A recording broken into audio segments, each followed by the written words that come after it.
Pat, how you doing, brother? I'm so thankful you joined us, man. I know you're very busy. Today has to be a busy day for you, whether it's golfing or talking about basketball. We appreciate the hell out of you. Hey, man, I ain't been doing shit for like 2 weeks now. I ain't busy at all.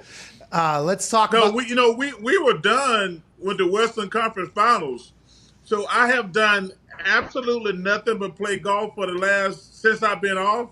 But no, I ain't busy at all. I just tell people I'm busy because they always have a bunch of charity crap they want you to do. So I just lie and tell people I'm busy. Rather donate, obviously, want the world to be a better place, but also the me time is well worth it. You had a hell of an NBA season, Chuck. Yeah, Hell of a thank you. season by you this year. It ended with you cutting promos over there in San Francisco. Let's dive into this a little bit. Last night, do you think that team is obviously cemented in dynasty conversation forever? And is Steph Curry worthy of all the convos now about him being Mount Rushmore and everything? Did you learn anything through this series about that team or Steph, or did it kind of end up how you thought, Chuck? Well, I think a couple of things. I think we can Isaiah Thomas can welcome Steph Curry to his table as the greatest little man to ever play in the NBA. That's just my personal opinion. I think that Isaiah's been the best little man forever. And I think with Steph winning this championship, because you kind of have to handicap those two with Kevin Durant. So you put him with him winning his second, in my opinion, it puts him at the table with Isaiah Thomas as the greatest point guard to ever play the game. And also, I think you got to give Bob Myers, their GM, a lot of credit because, a couple years ago when they made the Wiggins trade, it was like, I don't know. It was a head scratcher. And it turned out to be amazing. And also Otto Porter Jr., but the Wiggins trade turned out to be a gold mine. I mean, they gave him up really for nothing. And they think about it. Remember, they got Wiseman Yes. in that deal. So what's really scary, Pat, with Wiseman, Kumanga, and Poole, this team could go on a real serious run the next 3 to 5 years. Okay, so they were talking last night about how they crashed, basically. They hit rock bottom, and now, there was injuries, and the team was kind of doubted, and a lot of the chatter was, this one's the sweetest because how hard we had to get back to this one. You're talking about the next few years, though, being maybe theirs. Is that something that is like a very common conversation? Is everybody expecting this Golden State Warriors just to continue to go, and who can stop them? What can stop them? It feels like Steph can literally, just like this, take over a fucking game. And Klay Thompson, he didn't even play that great. No. If he gets back into shape and form, he's going to be able to do his thing. How can you stop this team? And is it basically just them if they don't want to go for however many more rings they want to go for? Well, I think it's really going to depend on the young guys because, Steph is obviously getting older. I don't know if Klay going to ever get back to being the best two-way player in the NBA. I mean, he's back as a player, but 3 or 4 years ago, he was the best two-way player in the league. But it's going to come down. What's going to come down to is how many guys are they willing to pay. You saw in the locker room last night, Wiggins and Jordan Poole were talking about we're going to get paid now. Yeah. Hey, listen, they can't pay everybody. They already got 3 max guys. And what are they willing to pay luxury tax-wise? Pay Wiggins, pay Poole. And like I say, they still got Wiseman and Kumanga. I'm a big Jonathan Kuminga fan. I think he's going to be spectacular.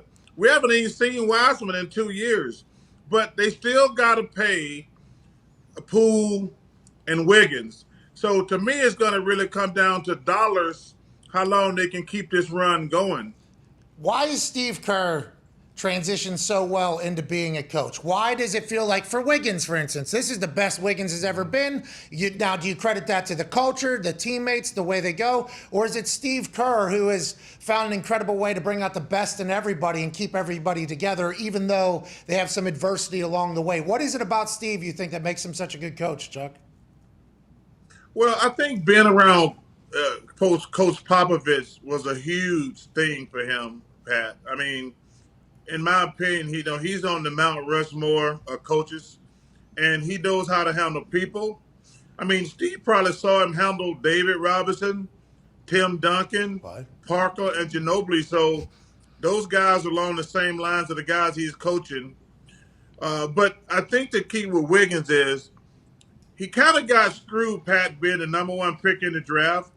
So when you're the number, when you're number one pick in the draft, you're supposed to be all world, all world. And now he can be like the fourth, fifth best player. And now you factor in like, oh, he was the number one pick. But now he don't have to be one, two, three, or four. He can just be a really good role player, and the rest is history. And he's in a great situation because he doesn't have to play great every night. And I will tell you, he plays some of the best defense I've ever seen. Hey, I mean, locked down he last had night. Tatum. He had Tatum so flustered. I mean, he was. I mean, I ain't never seen a guy have 100 turnovers in a playoff run. Yeah, it's a record. That is crazy. Yeah, it's a record. That's a record, Chuck. I mean, And listen, and it's going to be a long time for that record broken too. Nobody can break that record. For those of us that might, what is an average for a series? You think like 100 seems like a lot. That honestly seems like a lot. Well, you should not average more than 2 turnovers a game. Okay. And like on a bad night, you should have 3. But to average that many, well, hey, anytime you set a bad record, Pat, is not good. I agree completely. He's young though, right? That's what everybody in Boston's saying. That team's young. They're going to be around each other each got like 3 years left. They've been together for a long time. What did they learn or could they have learned from last night? And do you have faith that the Celtics will be back with this core that they have? Well, see, I heard you and your guys talking earlier. Yeah, he's big Boston guy, man. He's wearing baseball shit trying to move on. Yeah, but let me tell you something though. You can't say to yourself, first of all, listen, they got a nice little nucleus, but going into next season, you're not going to pick them over Milwaukee with a healthy Middleton. Oh no. You're not going to pick them over Brooklyn. Oh no. I mean, so there's 2 teams right there. I'll take those 2 teams before I take Boston right now. I mean, and listen, we don't have any idea what Philly is going to do. Yeah, they got a really good team, but I'm not picking them over Milwaukee if Chris Middleton is healthy.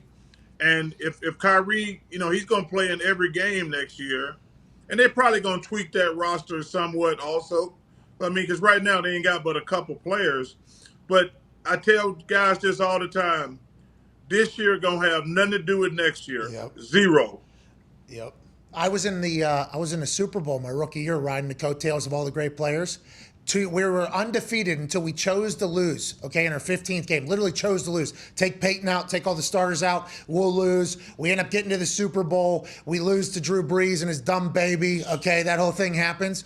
2 years later, Chuck, we almost went completely defeated. Okay, and I was a rookie my rookie year. Obviously, I was a rookie my rookie year. It was my rookie year when we went to the Super Bowl, and I was in that locker room like, yeah, I know, but we won every game, and then we'll be back next year. We got Peyton Manning. Not never, Chuck. Now, football is obviously much different than basketball, but there's so much shit that has to go your way to make a run in any sport, right?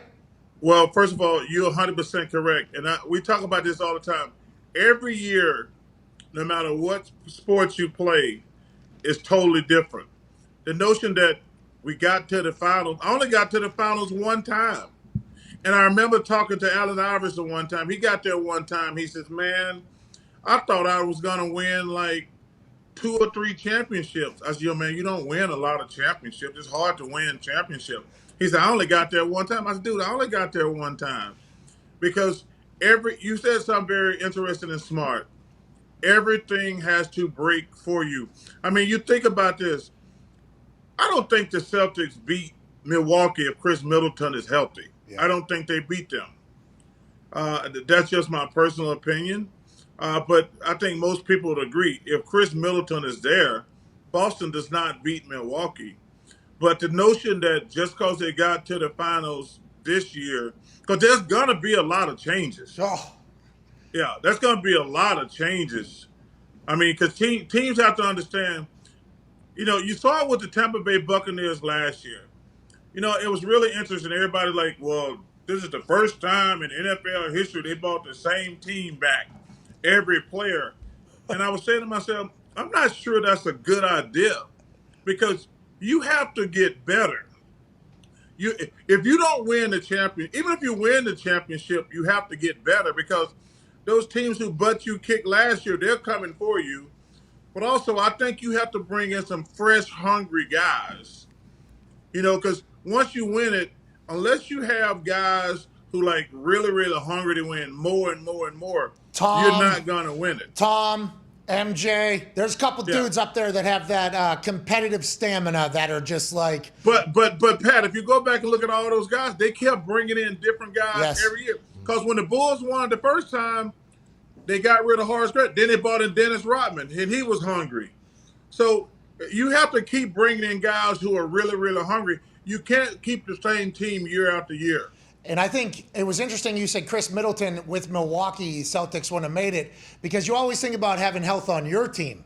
Like, oh, I hope our team stays healthy. But it's also like, what if the team you're playing against is not at full strength at the time you're playing them? Like, that's a huge. You have to get so lucky to fucking win in sports. And I think that is why we should celebrate what happened last night. Were you impressed by the Golden State Warriors celebration? There was some big time dabs. There was good celebration. There was bottle popping. There was fuck Draymond chants in there. Did you enjoy the way Golden State celebrated last night, Chuck? Well, I think it was interesting because I think the thing with Clay and Pat, I don't know if you've ever had any major injuries. Like, and most major injuries only keep you out for a year. If you go 2 years without playing basketball, you're probably thinking to yourself, damn, I'm never going to play basketball again. Yeah. So I think Clay, one of the reasons he was emotional, like, he missed 2 years. He was the best two-way player in the NBA for 5 or 6 years. And then he had to go 2 years without playing no basketball. And you got to wonder, and clearly he's not the same player, but you at least still have to wonder, am I going to get back? Yeah. And I think the stress of what's going on behind the scenes in Steph Curry's personal life, I think that was one of the reasons he was so emotional. Because, I've known Dale and his wife a long time, and they're both amazing people, and I wish them nothing but the best. But from Steph's standpoint, I think it's got to be difficult when everybody's writing articles about your mom and dad and you're trying to play basketball.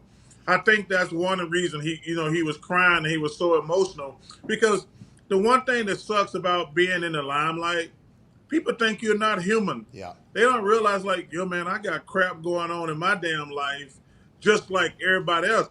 I just don't get to show it. I don't get to cry on TV. I don't get to whine about it. But I got stuff going on all the time behind the scenes, and I'm trying to play basketball. Yeah. So to me, I don't know this firsthand, but I think the reason Steph was crying is I think it took a load off of his mind. Yeah. A lot of weight carrying around. And I think you talked about it with Clay there. You just talked about it with Steph about being humans. Hey, when you lay your head down on that pillow, right? Like Clay probably had a lot of, because you feel isolated whenever you're rehabbing, especially with the COVID stuff. If you're not traveling, you're away from the team. People are writing you off on the internet, and you lay your head down at night. There's probably some self-doubt that gets in there, creeps in there. Same thing with Steph with the amount of weight he had on his shoulder, especially with the Finals MVP shit. That's a very valid point that we never ever talk about. And let me tell you something. When you're hurt on a team. And like I say, I never had a real serious injury. But when you're injured, you're not part of the team anymore. Yeah. In fact, you know that. Yeah. Like when you play with guys, yo man, good to see you. I got to go to practice. I got to go travel. Yeah. And you're kind of so isolated, and to go about that for 2 years with serious injuries. I mean, an ACL and an Achilles, that's like it's the most serious it can get. That's a combo there of fucking career enders right there. Yes. Yeah. Well, we're all happy for Clay. Yeah. Welcome back, Clay. You like Draymond, love Draymond, good on TV. He's whenever he gets on with you, he's obviously a polarizing figure. He's won another title, and I think he was saying last night, what are they going to say now? What are they going to say now? What do you think's next for Draymond? I saw all of Michigan State was there supporting him last night. Yeah. Made me think, is Draymond done? But then he said, let's do it again. What do you think about Draymond and everything he's been able to accomplish and how he's viewed by folks, Chuck? Well, I think sometimes he get caught up in the noise and gets Draymond is a very good player, a very, very good role player who's integral to what they're doing to be successful. But I think sometimes he's like, I want more credit. I'm not getting enough credit.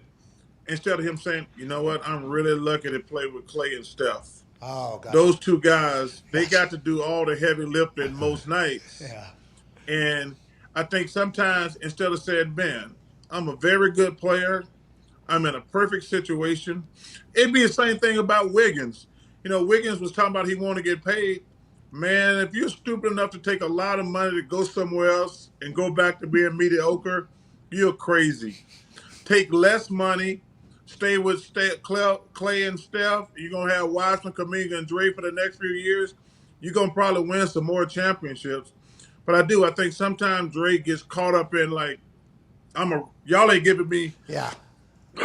Mine too. He's saying y'all not giving me enough credit. I'm like, Dre, don't worry about that. Everybody know you're a good player, but you are in a perfect situation because if you were averaging 10, 6, and 6 on another team, nobody would know you're alive. But it's a really good 10, 6, and 6 when you're playing with those guys. Yeah. So, and I think that's when he gets frustrated because but he's got to learn, man. He is a really intricate part of what they do, and just be happy with that and be happy with team success. Yeah, I think you're saying like just accept who you are, man. You're an intricate part of that. This is who you are. You'll be remembered a part of this dynasty for exactly who you are and what you do. Nobody will be able to talk about it without you, but you can't get mad that people aren't talking about you the same way they're talking about maybe a star who's the 1 or a 2 on another team, right? That's what you're basically saying? So you look at the Dallas Cowboys in the 90s when they had Emmett, Troy, and Michael Irvin. Those guys, every guy who played with them who won those 3 Super Bowls are really lucky dudes. They are really lucky dudes. They're important. They're very important, but like, those 3 guys are doing all the heavy lifting. and that does not mean we're not important. Yes. But I don't want the responsibility of what those guys have to do every single night. Yeah, absolutely. It's a different world up there. Yeah, that's like, hey, I was a punter, so I'm very much understand. Hey, this is my role. All right, we're going to go as you fucking go. All right, I hope you guys do great out there. I'm just going to keep everybody kind of lightly entertained while we do this. Chuck, the boys have a couple questions for you here, and we can't thank you enough for your time. But before we get into it, U.S. Open, hey, it's going right now. That course seems to be obviously a USGA course. It's beating some guys up. We got like an NWO situation happening with the live golfers over there. You watching? What are your thoughts on it all, Chuck? Hey, cannot wait. I've actually, as soon as I'm done with you, I got to shoot a Subway commercial. Oh, thank you for doing this before. And then let me tell you something. I'm just going to get drunk and watch golf all day today, all day Saturday, all day Saturday. And let me tell you something, Pat. I'm praying for chaos. DJ. Hey, I want the live guys on top of the leaderboard. I want complete chaos this weekend. Dustin, I'm telling you, I'm going to get drunk. After I got to do 2 hours of voiceovers for Subway. And then I'm going to come home. I'm going to start out with beer early. Why? You know what? I just got pissed because I realized the hockey game is not till tomorrow night. No, that's good. That gives you something to continue to drink through. Yeah. No, but I thought, I'd made up my mind. I said, I'm just going to chill tonight and watch the Stanley Cup Finals. Oh, okay. And I was like, damn, the game is not till tomorrow night. So, okay. But I'm praying for chaos, Pat. You said listen, I want all the live guys on top of the leaderboard. I want to see the PGA Tour shaking in their damn boots. Oh. And listen, I'm not a religious dude, but I want chaos this weekend at the U.S. Open. All right, I think we all do. It would be awesome. Dustin Johnson might be the only one that can go right now with where he's sitting. Phil had a rough day yesterday. Who knows how all the other guys, but could you imagine Rory already taking shots, right? And like Justin Thomas and them are taking their shots, and Dustin Johnson's in there, and there's promos happening. And the commentators, by the way, we know what side they're on. We know what side the commentators are on. Phil missed like his third tap in yesterday, and the clip ended with the commentator saying, Phil's made his bed. It's like it's a real. There's chaos on the way. I think, Chuck. I honestly. Well, listen, you're right. I think I looked at the board. Dustin's the only one in contention. I would love to see Dustin against Rory and Justin Thomas because, man, that would be so awesome for TV. Because, like I say, I don't judge other people. Listen, if somebody gave me $200 million, I'd kill a relative. All right, that's it. I'm not sure we can do anything else after that. I don't know what the next question would be, but we appreciate the hell out of you, Chuck. Hey, I'm serious. Hey, they said Phil Mickelson got $200 million and Dustin Johnson got $150 million. Hey, for $150 million, I'd kill a relative, even one I like. Yeah. Hey, I think that's just signing bonuses, by the way. I think there is. Yeah. I think it's, anyways, your golf game's getting there. You might be getting the same thing. Ladies and gentlemen, a man who's been knighted, a man who is, entered, how many years on TV, Chuck? 21. Man, thank you. You know, why don't you drink tonight, and your career should have a drink tonight, and watch some golf and enjoy life. We'll see you at Tahoe.